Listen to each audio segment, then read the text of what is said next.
오늘 하나님이 우리에게 주신 말씀을 보도록 하겠습니다. 하나님이 우리에게 주시는 말씀은 출애굽기 14장 1절에서 14절 말씀입니다. 출애굽기 14장 1절에서 14절 말씀입니다.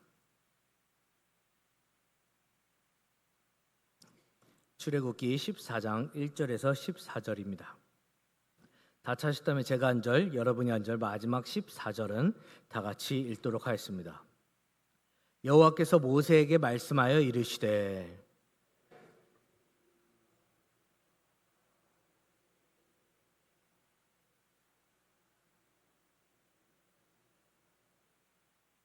바로가 이스라엘 자손에 대하여 말하기를 그들이 그 땅에서 멀리 떠나 광야에 갇힌 바 되었다 하리라.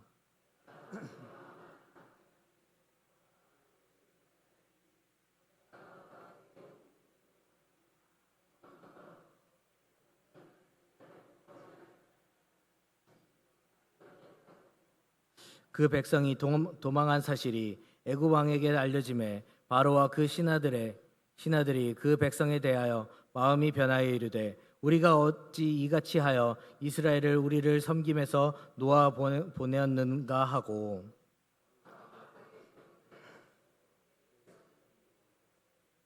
선발된 병거 600대와 애굽의 모든 병거를 동원하니 지휘관들이 다 거느렸더라.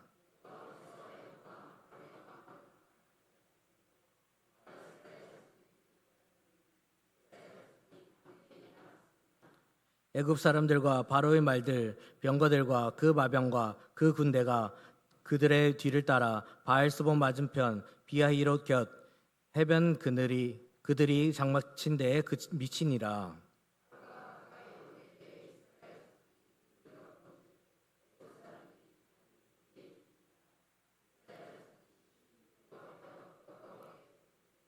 그들이 또 모세에게 이르되 애굽에 매장지가 없어서 당신이 우리를 이끌어내어 이 광야에서 죽게 하느냐 어찌하여 당신이 우리를 애굽에서 이끌어내어 우리에게 이같이 하느냐.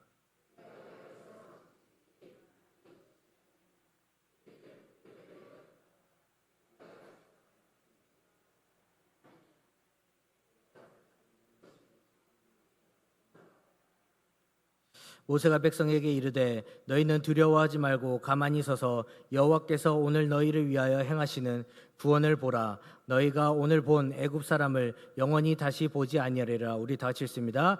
여호와께서 너희를 위하여 싸우시리니 너희는 가만히 있을지니라. 아멘. 할렐루야. 이곳에 모인 여러분을 주님의 이름으로 환영하고 축복합니다. 저는 오늘 이 시간 이 출애굽기 14장 1절에서 14절 말씀을 중심으로 광야 속 위기와 은혜라는 제목으로 하나님 말씀 전하도록 하겠습니다. 우리 다 같이 따라해 주시겠습니까? 광야 속 위기와 은혜. 네, 감사합니다. 여러분의 인생에서 광야와 같이 가장 힘들다고 여겼던 적이 언제이신가요? 아님 지금 이 순간에도 여전히 광야에 머물고 있는 분들이 계십니까? 우리는 간혹 힘들고 어려운 순간이 나의 인생이 마치 광야와 같다라는 표현을 합니다.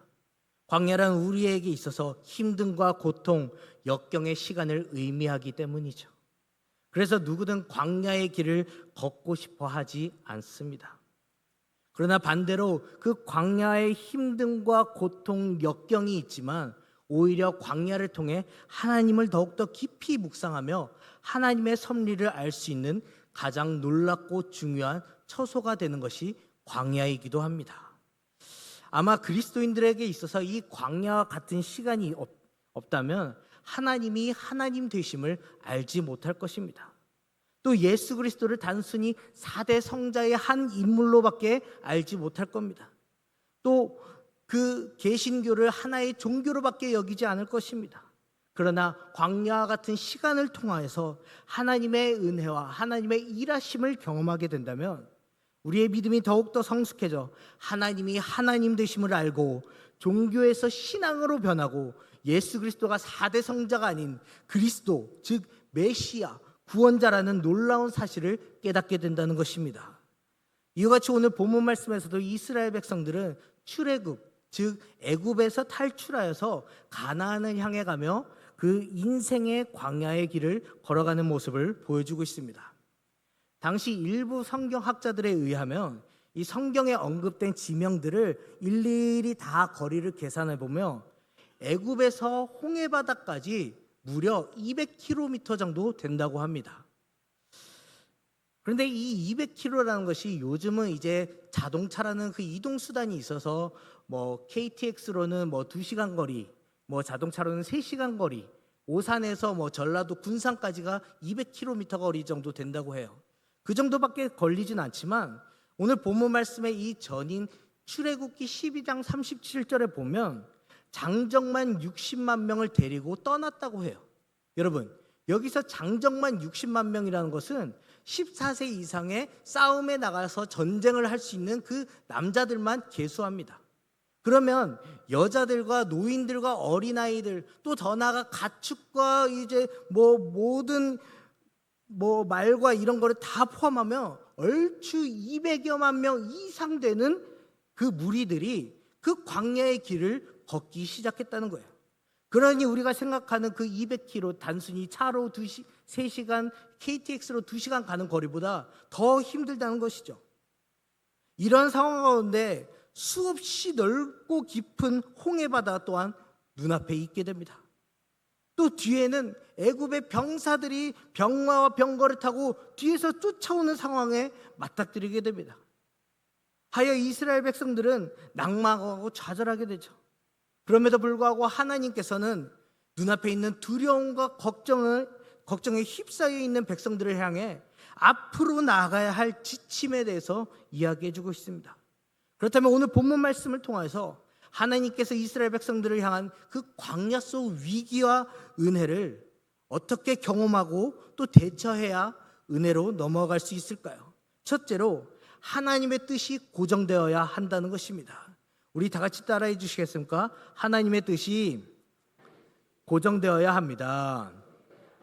자, 오늘 본문 말씀 2절 우리 다시 한번 읽겠습니다. 2절 읽습니다. 시작. 바다와 믹돌 사이에 비하히롯 앞 곧 바알스본 맞은편 바닷가에 장막을 치게 하라. 아멘.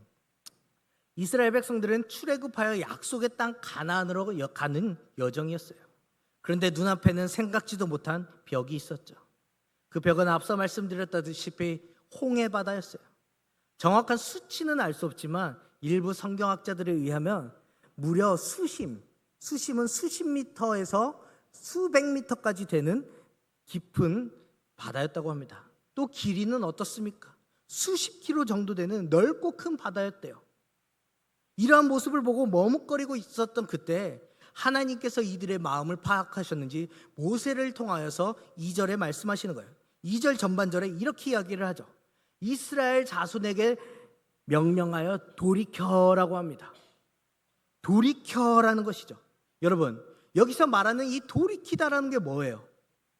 그냥 길을 돌아가다라는 뜻을 가질까요? 아닙니다. 이는 곧 이스라엘 백성들의 마음을 돌이키라는 것이죠. 그렇다면 그들이 어떤 마음을 갖고 있었기에 하나님께서는 모세를 통해서 이 마음을 돌이키고 있으라고 하는 것일까요? 지금 이스라엘 백성들은 막 탈출해서 위협으로부터 벗어나고 싶어 합니다. 그런 마음이 가득한 순간이에요. 그런데 하나님은 그 마음을 알고 막아서듯이 그 도망치는 걸음에서 돌이키라는 거예요. 즉 그 마음에서 멀어지라는 것이죠. 더 나아가 하나님께서는 도망치는 것을 막는 것을 더해서 2절 후반절에 바다와 믹돌 사이에 비하히롯 앞 곧 바알스본 맞은편에 바닷가에 있는 장막을 치게 하라라고 해요. 이스라엘 백성들 한 발짝이라도 더 애굽에서부터 멀어지고 싶은데 하나님께서는 오히려 장막을 치고 멈추라는 거예요. 그렇다면 여러분, 하나님께서는 왜 이들의 마음을 돌이켜 세우고 또 진을 치면서 그곳에 머물라고 할까요? 분명히 뒤에는 애굽의 병사들이 찾아오는 그 공경이 있는데 말이에요. 그에 따른 답이 4절에 있습니다. 우리 4절 한번 읽어볼까요? 4절 읽습니다. 시작.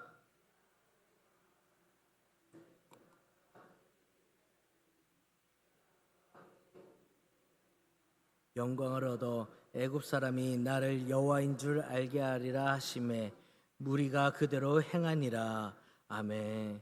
결론적으로는 하나님께서 이 홍해바다 사건을 통해서 이 애굽 사람들에게는 이스라엘을 지키는 분은 나 만군의 여호와 하나님이다라는 걸 알려주시고, 또 이스라엘 백성들의 입장에서는 내가 너희를 지켜보호하는 만군의 여호와 하나님이다라는 것을, 그 사실을 보여주기 위한 계획이셨다는 것입니다. 사랑하는 성도 여러분, 우리가 가져야 할 그 믿음의 자세는 어떻습니까? 우리는 간혹 신앙생활을 하다 보면 이런 경우가 너무 많아요. 눈앞에 있는 상황에서 이러한 방법으로 하는 것이 가장 쉽고 편하고 해결될 수 있는 방법이라고 생각해요. 그런데 정작 하나님께서는 그 뜻을 이뤄주시지 않아요. 오히려 멈추라는 거예요. 너 그쪽으로 전진하지 말고 멈춰. 멈추는 것을 더해서 빙글빙글 돌라고 또 말씀하셔요. 그럴 때 우리는 어떻습니까?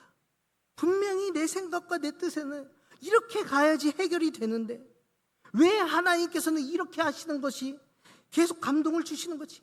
5만 가지 생각이 들기 시작합니다. 그래서 어떤 분들은 이런 불편한 마음이 들어서 걱정과 근심, 염려에 따라서 오히려 반항하고 하나님의 뜻을 어기면서 나갑니다. 내 마음이 힘든 것보다 그냥 내 뜻대로 해결해서 내가 그냥 혼나든 해결해보자, 이렇게 나간다는 거예요. 하지만 하나님께서 원하시는 것이 이런 결과가 아니에요.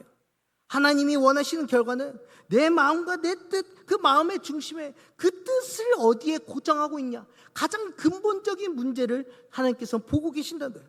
그 일이 해결되는 문제는 2차적인 문제고, 과연 네가 신앙인으로서, 나를 믿는 사람으로서 네 마음과 네 뜻은 어디에 고정하고 있냐는 거예요. 여러분, 오늘 이 시간 저 여러분 가운데 하나님의 뜻과 우리의 마음의 중심이 어디에 있습니까? 하나님의 뜻에 고정되어 있습니까? 아니면 내 뜻과 내 생각과 눈앞에 보이는 현실에 맞춰 있습니까? 오늘 이 시간 저 여러분 가운데 우리의 마음과 뜻과 행동이 하나님께 고정이 되어서 그 벽 앞에, 벽이라고 보이는 두려움의 대상인 홍해바다를 믿음으로 건너며 나가는 저를 되길 주님의 이름으로 간절히 축원합니다. 그럴 때 하나님이 하나님 되심을 통하여 하나님이 영광받은 줄 믿습니다. 아멘. 그렇다면 이스라엘 백성들을 향한 광야 속 위기를 어떻게 대처해야 은혜로 살아갈 수 있을까요? 둘째로, 불평불만의 시작은 끊임없는 광야로 질주입니다라는 것입니다. 우리 다 같이 따라해 주시겠어요? 불평불만의 시작은 끊임없는 광야로 질주입니다. 네, 감사합니다. 이 김정환 목사님의 큐티 365에 불평에 대한 페르시아 지역의 우화, 옛날 어린 아이에게 들려주는 동화가 있습니다. 이 숲속에서 닭과 쥐 그리고 토끼가 함께 살고 있었는데요, 세 동물은 각자 잘할 수 있는 일들을 맡아서 함께 행복하게 살아갔다고 합니다. 그래서 토끼는 요리를 잘하기 때문에 요리를 맡았고요, 쥐는 물을 길러와서 힘을 쓸 수 있게 물을 길러왔습니다. 그리고 마지막 남은 닭은 땔감을 모았어요. 그런데 하루는 땔감을 주스러 간 닭에게 갑자기 까마귀가 슉 날라와서 말하는 거예요. 까마귀야, 너 왜 바보같이 너가 가장 힘든 일을 하고 있어? 나라면 차라리 땔감을 줍지 않고 그냥 편하게 물을 길러올 텐데. 이렇게 말하고 슉 날아가 버린 거예요. 이 말을 들은 닭은 5만 가지 생각을 합니다. 진짠가? 나만 이렇게 힘든 거 하나? 그래가지고 집으로 오자마자 자기의 일이 가장 힘들다고 하면서 불평불만을 털어놓아요. 결국 닭의 제안으로 서로의 담당이 바뀌게 됩니다. 그런데 이 담당이 바뀌게 된 그날 무슨 일이 일어나냐면요, 나무를 하러 간 토끼는 늑대에게 잡아먹히게 됩니다. 또 물을 뜨러간 닭은 도저히 부리로 물통을 들 수가 없는 거예요. 결국 물통을 들다가 깊은 물의 웅덩이에 빠져서 죽게 됐습니다. 그리고 쥐는 어떻습니까? 요리를 맡게 됐는데요, 도저히 밖에 사냥을 하고 먹을 것을 가져오려고 했던 그 토끼랑 닭이 오질 않는 거예요. 기다리고 기다리고 계속해서 기다려도 오질 않다가 결국 지쳐서 굶어 죽게 됐습니다. 여러분, 페르시아 사람들은 이 우화를 통해서 불평 한마디가 때로는 평지풍판을 일으킨다고 합니다. 더 나아가 이 글을 쓴 작가 라이트라는 사람은 이렇게 이야기를 합니다. 불평과 잔소리를 한마디씩 할 때마다 당신의 가정은 무덤으로 들어가고 있다. 이렇게 이야기를 해요. 여러분, 가정과 직장, 교회 어디에도 불평과 불만이 쓸모 있는 것은 단 한 곳도 없습니다. 정말로 억울한 상황이 찾아온다 할지라도 불평불만하기보다는 성령의 인도하심을 더욱더 구해야 한다는 것이에요. 오늘 본문 말씀에서도 불평불만이 이제 시작이 됩니다. 11절과 12절인데요. 우리 다 같이 한번 읽어볼까요? 11절과 12절 읽습니다. 시작.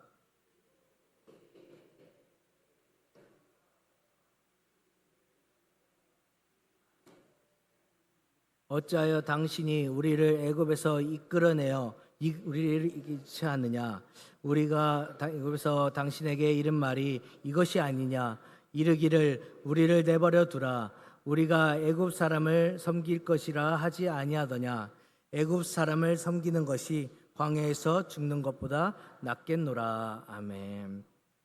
이제 이스라엘 백성들은 모세에게 불평불만을 하기 시작합니다. 왜냐하면 1절에서 10절에서는 하나님께서 모세를 통하여서 이스라엘 백성들을 출애굽하였지만 마음이 변한 바로를 통해 바로가 최정의 군사를 동원해서 이스라엘 백성들을 다시 애굽으로 데려오려고 했기 때문입니다. 그 모습을 본 이스라엘 백성들이 불평불만을 하기 시작했고 11절을 통해서 왜 우리에게 이렇게 하게 하느냐라고 이야기합니다.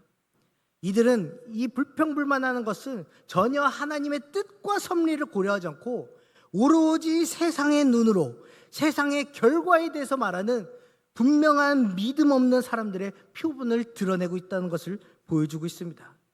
그들은 이전에 바로와 모세의 협상의 실패를 통해서 이스라엘의 백성들이 노역이 2배 이상 증가됐다는 것을 그들은 알았어요. 그래서 그들은 이번에도 진짜 애굽에게 잡히면 이제는 그 전보다 훨씬 더 많은 노역을 하면서 살겠다라고 하는 생각까지도 들게 됩니다. 또한 12절에 어떻습니까? 쉽게 말씀드리자면 어차피 죽을 건데 광야에서 죽으나 애굽에서 죽으나 왜 고생하고 힘들게 여기까지 데려와서 죽이냐는 거예요. 차라리 애굽에서 죽으면 고생은 안 하고 편안히 죽을 텐데 모세 너 하나 때문에 고생이랑 고생 다 하고 개죽음 당하겠다. 이렇게 불평불만하는 거예요. 이들은 끝까지 불평불만을 통해서 하나님을 향한 믿음이 없음을 말하고 있습니다. 그리고 이 불평불만을 시작으로 이들의 광야의 인생의 길이 열리기 시작했습니다. 이들은 계속해서 불평불만하게 되고 그들은 광야를 통해서 추우면 춥다, 또 더우면 덥다, 배고프면 배고프다, 또 목이 마르면 목이 마르다라고 불평불만이 계속되는, 즉 불평불만을 계속 초래하게 되는 그런 상황까지 만들게 되었다는 것입니다. 만약 그들이 출애굽의 시작이 불평불만이 아니라 오히려 하나님을 더욱더 간구하고 하나님의 뜻을 헤아렸다면 과연 어땠을까요? 오늘 본문 말씀의 출애굽 직후가 불평불만이었고 그들의 광야 세월이 계속 불평불만으로 이어졌어요. 그러나 앞서 말씀드린 것처럼 반대로 하나님의 뜻을 구하고 하나님께 간절히 정말 구했다면 그들은 그 광야 생활 가운데서도 하나님의 뜻을 찾았을 것입니다. 그 결과 그들은 우상 숭배를 하지 않았을 뿐더러 오히려 하나님을 더욱더 깊이 만나고 묵상하는 시간이 되어 가나안에 더 빨리 들어가지 않았을까 싶습니다.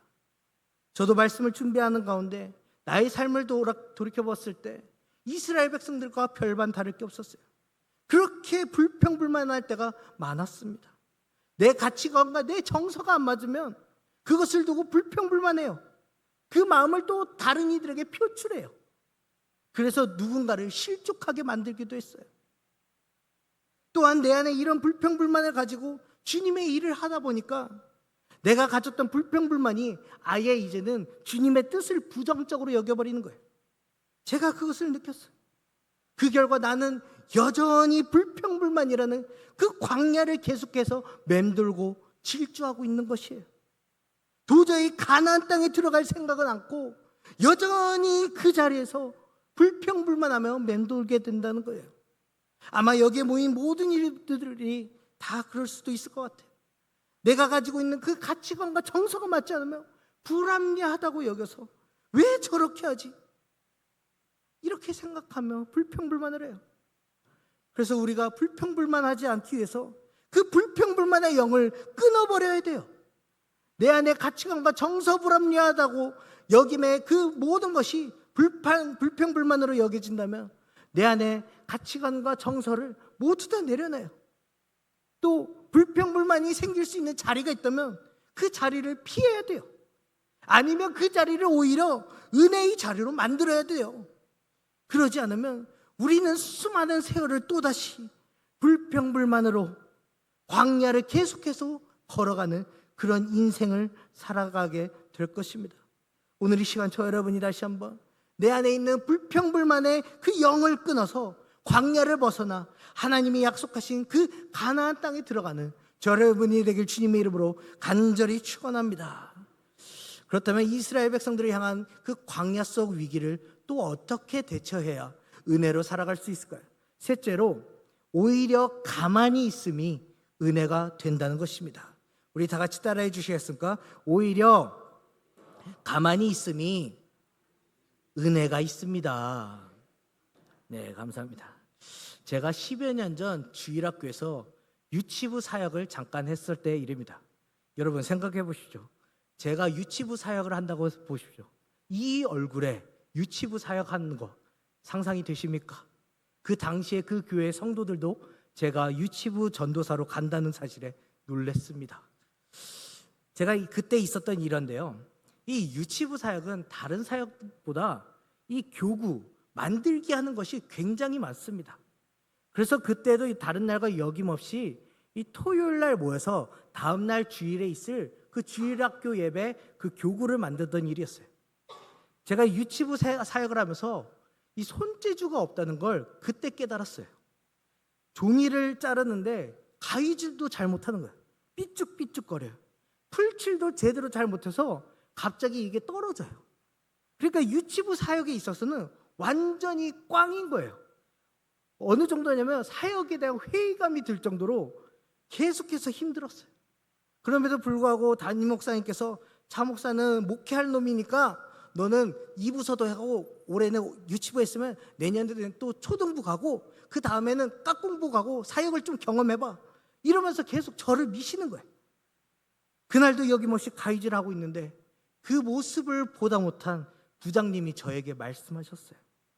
전도사님, 그냥 아이들과 놀아주세요. 이거 우리가 할게요. 그냥 전도사님 가위 내려놓으세요. 이런 이야기를 하는 거예요.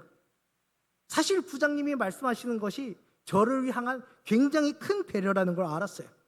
제가 이 교구로 만들 때면 이 도자기가 돼야 될 것이 막 고대 유물처럼 막 찌그러지고 막 망가지는 거예요. 그런데 선생님들과 또 부장님이 하면 정말 고대 유물이 도자기가 되고 고려청자가 되는 놀라운 은혜가 있는 거예요. 그래서 제가 가만히 아무것도 하고 있지 않으면 그들 손에서 굉장히 많은 고려청자가 나와요.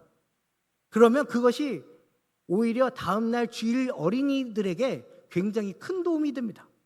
왜냐하면 그들은 더 멋있는 걸 만들 수 있기 때문이에요. 근데 제 손이 타는 순간 어떻게 됩니까?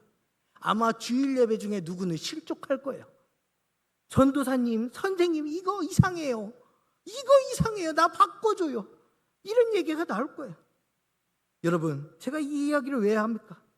간혹 가만히 있는 것이 은혜가 될 때가 있어요.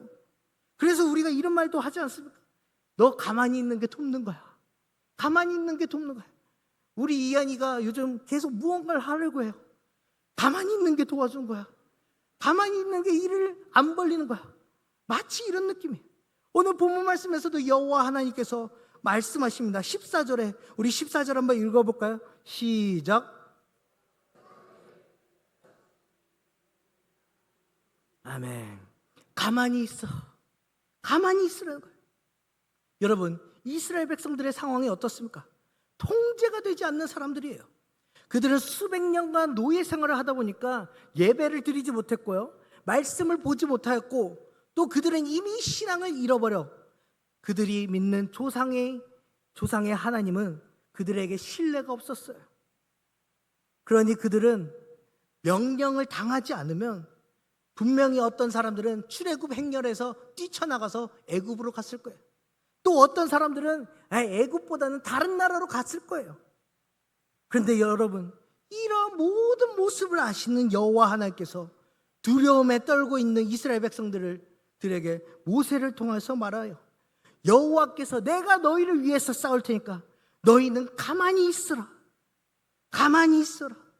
여러분, 가만히 있으라는 것에 대해서 여러 가지 의미가 있겠지만 가장 중요한 핵심은 내가 여호와 하나님께서 하시는 모든 사역을, 구원의 역사를 너희들이 눈으로 경험해라. 눈으로 체험해라. 유치부 부장님이 저에게 말씀하셨던 것처럼 여호와 하나님께서는 이스라엘 백성들에게 가만히 있으라는 거예요.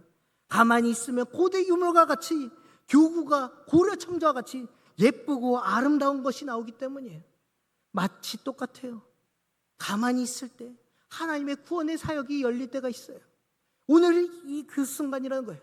어떠한 행동 제스처를 하는 것이 아니라 너희들이 마음의 중심을 가지고 불평불만하지 않고 가만히 있고 내가 하는 역사를 너희들이 보고 경험해라. 그런데 여러분, 우리 어떻습니까? 가만히 있지를 못해요. 어디론가 벗어나려고 하고 누군가에게 구속받고 싶지 않아요. 왜 그렇습니까? 그것은 근본적인 우리가 죄성을 갖고 있기 때문이에요. 죄를 이 그리스도어로 번역하면 하마르티아라고 하는데요, 하마르티아는 동시에 동사로 이 관역에서 벗어나다는 거예요. 목적에서, 하나님의 구원의 사역 계획에 안에서 벗어나는 것이 죄라는 거예요. 즉 하나님의 관역에서, 하나님의 섭리 안에서 부정적으로 이루어지는 것이 다 죄라는 거예요. 그래서 하나님께서는 가만히 있으라. 가만히 있어야지만 구원의 관역에 너희들이 포함될 수 있고, 가만히 있어야지만 너희들을 통해서 내가 일을 하겠다. 이렇게 이야기를 하시는 것입니다. 사랑하는 성도 여러분, 저와 여러분 가운데 여전히 그 관역을 벗어버리려고, 그 관역을 피하려고 출애굽 행렬에서 벗어나는 저와 여러분 가운데 있습니까? 그렇다면 오늘 이 시간 주시는 말씀을 통해서 하나님이 나를 향한 구원의 사역이 온전히 잘 이루어질 수 있도록 가만히 있길 소망합니다. 가만히 그 자리를 지켜나가는 저 여러분 되길 주님의 이름으로 간절히 축원합니다. 마지막 한 이야기를 여러분에게 전해드리고 말씀을 맺으려고 합니다. 제가 소개하는 이 예화의 주인공은 인생의 광야의 길을 그 누구보다 많이 걸었고, 그 광야를 통해서 하나님을 만나게 돼서 위기가 기회로 변하게 된 한 여인의 간증입니다. 때는 그녀의 남편이 1994년 시작했던 화장품 매장이 3년 만에 무려 400개까지 체인점이 생기는 대박을 맞았습니다. 그런데 그것을 시작으로 무려 400개의 점포를 거느린 촉망받는 기업인으로 변모됐는데요.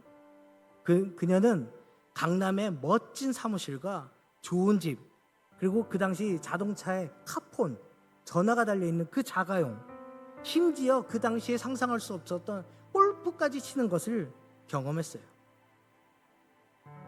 허나 그것도 잠시 97년에 IMF 구제금융 사태가 일어나게 됩니다.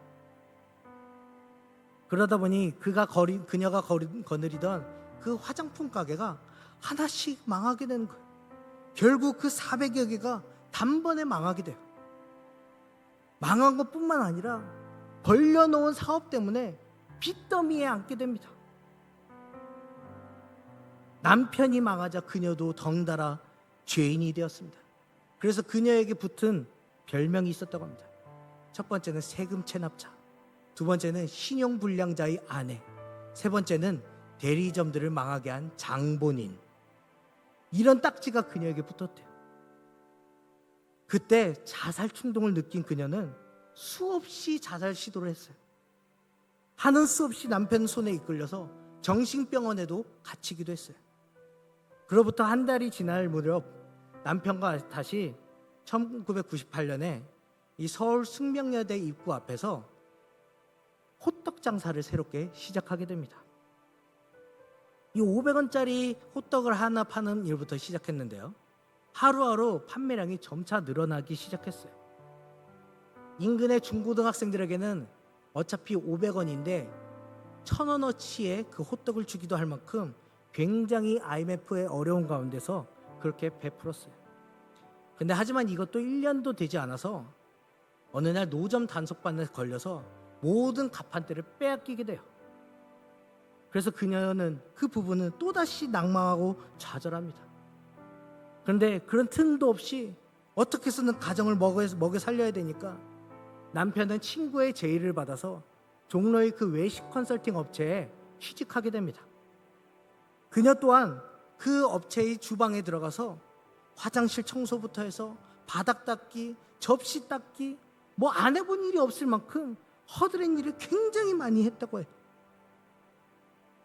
그런데 하면 할수록 그녀의 자존감이 바닥을 치는 거예요. 절망감에 늪에 빠져 살았고 우울증 약을 먹지 않으면 살아갈 수가 없었던 거예요. 하루에도 몇 번씩 또다시 죽고 싶다는 생각이 계속 문득 들어오는 거예요. 그러던 어느 날 어느 전도자의 전도지가 눈에 띄게 된 거예요. 길을 걷고 있는데 누가 버린 전도지가 보이는 거예요. 근데 그 메시지에 한 문장이 자신의 심령을 깊게 파고드는 것이죠. 그 메시지는 어떤 큰 메시지가 아니었어요. 하나님은 사랑이십니다. 하나님은 당신을 사랑하십니다. 이 메시지가 적혀 있었던 거예요. 순간 그녀의 마음 가운데 나 교회 가고 싶다. 교회 가고 싶다. 그래서 그 자리를 일어서고 곧장 인근의 교회당에 가서 기도하기 시작했습니다. 기도를 할 줄 모르던 그녀가 통곡하면서 이렇게 기도합니다. 하나님 살아계시다면 제게 보여주세요. 하나님 살아계시다면 나를 좀 살려주세요. 이렇게 울면서 기도했대. 그런데 후에 갑자기 그녀에게 무언가로부터 엄청난 큰 위로와 격려가 임했대요. 그 이후로 또 살아갈 수 있는 힘 또한 생겼다는 거예요. 지나가 보니까 그것은 성령 하나님의 크신 위로였다는 거예요. 그녀는 그 힘을 갖고 이제 또다시 일어서기 위해서 새로운 사업을 시작합니다. IMF로 인해서 모두 다 실직하면서 밥도 못 먹고 있을 때 인근 노동자들을 위해서 밥은 내가 못 해줄지언정 죽 한 그릇을 좀 나눠주고 팔자, 그런 심정으로 죽을 팔기 시작했습니다. 그런데 주변에서 또 그러는 거예요. 야, 네 인생도 죽 썼는데 무엇은 또 죽이냐? 그냥 집에 가만히 있어. 그런 무시와 비난을 받았어요. 하지만 흔들리지가 않았답니다. 왜냐하면 무언가로부터 새 힘을 받은 힘이 생겼고, 또 하나님께서 하라고 하시고 하나님이 멈추라는 대로 멈추면 될 일인데 굳이 내 생각을 왜 할까? 그래서 일을 시작했다고 합니다. 첫날에는 10그릇만 팔아보자. 그래서 10그릇을 팔고 집에 왔대요. 둘째 날은 20그릇 팔아보자. 20그릇도 다 팔리는 거예요. 그리고 어느덧 40그릇, 40그릇까지 되는 거예요. 그리고 40그릇, 50그릇, 60그릇, 하루에 거의 100그릇 이상을 팔기 시작했대요. 그런데 놀랍게도 여기저기에서 소문이 났는지 그 일을 함께 해보고 싶다는 사람들이 생겨났어요. 또 체인점 문의가 생겨났어요. 그리고 무려 현재 500개 이상 죽을 팔게 되는 체인점이 되었습니다. 여러분, 그 주인공이 누군지 아십니까? 본죽의 최복이 대표입니다.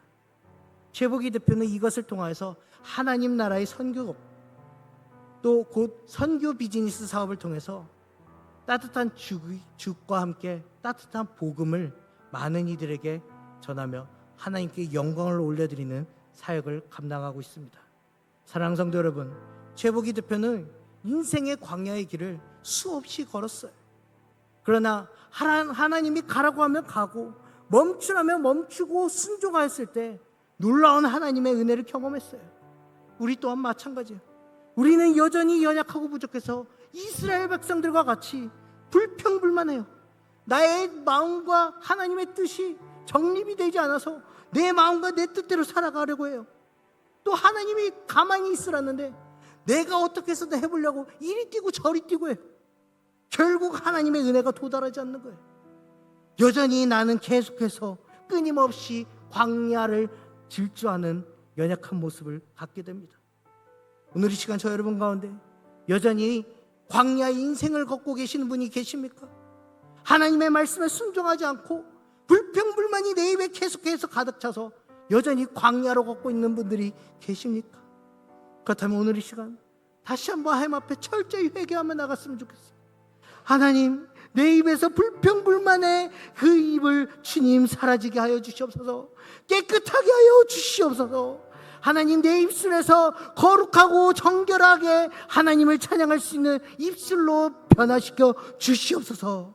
하나님의 말씀에 순종하여서 주님이 가라면 가고 멈추라고 하면 멈추는 나의 복된 인생이 되게 해달라고 기도하며 나아가는 저 여러분이 되길 주님의 이름으로 간절히 축원합니다.